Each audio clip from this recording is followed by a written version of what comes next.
गौतम बुद्धा ने ऐसा क्यों कहा कि सफलता के बाद असफलता और असफलता के बाद सफलता मिलना निश्चित ही है। एक बार की बात है, गौतम बुद्धा अपने शिष्यों को प्रवचन में एक कहानी सुनाते हैं। एक जंगल में एक हिरन पानी की तलाश में इधर उधर भटक रहा था। उस हिरन को बहुत प्यास लगी थी, लेकिन उसे पानी कहीं पर भी नहीं मिलता। थोड़ी देर जंगल में इधर उधर भटकने के बाद वह हिरन एक पेड़ के नीचे बैठ जाता है और वहां पर बैठते ही उसे किसी नदी से पानी की आवाज सुनाई देती है। वह हिरन वहां से उठकर नदी की तरफ जाने लगा। थोड़ी ही दूर आगे जाने के बाद उसे एक बहुत बड़ी नदी दिखाई देती है। वह हिरन उस नदी को देखकर बहुत ही खुश हो जाता है। उसे ऐसा एहसास होता है कि मानो उसे कोई नई जिंदगी मिल गई हो। वह दौड़ते हुए उस नदी के पास जाता है और नदी के पास जाकर वह पानी पीने के लिए अपना सिर झुकाता है। जैसे ही सिर को झुकाकर वह पानी पीने लगता है, उसकी नजर उसके दाएं तरफ पड़ती है। वहां उसे एक शिकारी नजर आता है जो अपने हाथों में एक तीर लिए हुए निशाना ताने खड़ा होता है। कुछ समय बाद उस हिरन की नजर अपनी बाएं तरफ पड़ती है तो उसे पीछे झाड़ियों में एक शेर नजर आता है। अब हिरन घबराकर सब कुछ भूल जाता है। उसे पानी भी याद नहीं रहता और भागने के लिए वह जैसे ही पलटकर पीछे मुड़ता है तो पीछे मुड़कर वह देखता है कि जंगल में बहुत ही भयानक आग लगी हुई होती है जो धीरे धीरे उसकी तरफ बढ़ रही होती है। अब हिरन जाए तो जाए कहां। उसे दाईं तरफ में शिकारी दिख रहा होता है जो निशाना ताने उसकी तरफ खड़ा था और अपने बाईं तरफ उसे एक शेर खड़ा हुआ नजर आ रहा था। सामने गहरी और लंबी नदी थी और पीछे बहुत ही भयानक आग। सभी रास्ते बंद हो चुके थे। वह चारों ओर से मुसीबतों में फंस चुका था। अब हिरन कुछ देर सोच में पड़ जाता है। वह चुपचाप वहां खड़ा रहता है और अचानक ही उसके अंदर से एक आवाज आती है।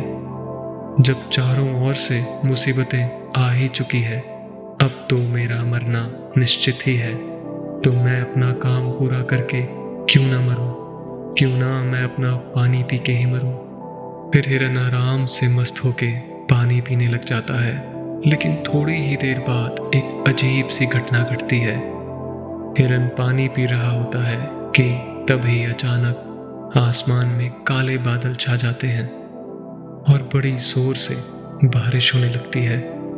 बारिश होने के बाद जंगल में जो भयानक आग लगी होती है वह बारिश के पानी से बुझ जाती है और बारिश की बौछार होने के कारण शिकारी अपना निशाना चूक जाता है और वह निशाना शेर को लग जाता है। फिर शेर की नजर उस शिकारी पर पड़ जाती है और शेर उस शिकारी के पीछे पड़ जाता है। कुछ ही पलों में मानो सारा खेल पलट जाता है।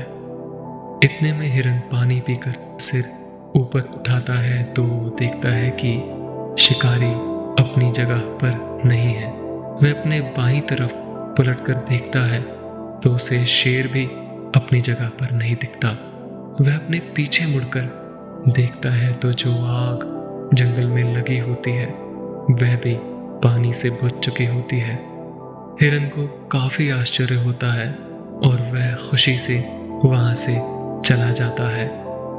गौतम बुद्धा अपने शिष्यों से कहते हैं कि मनुष्य की जिंदगी में जब भी मुसीबतें आती है तो चारों तरफ से ही आती है, जिसके कारण मनुष्य डर जाता है, घबरा जाता है। वह कोई भी निर्णय नहीं ले पाता। इसलिए उसकी जिंदगी में जब भी कोई मुसीबतें आए तो उसे शांति से, सरल भाव से सोचना चाहिए और अपने अंदर की आवाज सुनने का प्रयास करना चाहिए, क्योंकि हमारे अंतर मन में हर समस्या का समाधान होता है जो हमारे अंदर के डर को, दुखों को खत्म कर देता है। और हमें सफलता की नई ऊंचाई पर पहुंचा देता है। इसलिए जब भी कोई समस्या हमारे चारों ओर से हमें घेर ले तो हमें डरकर या घबराकर भागना नहीं चाहिए। हमें अपने अंदर उतरना चाहिए ताकि हमें उस समस्या का समाधान पूरी तरह से मिल सके।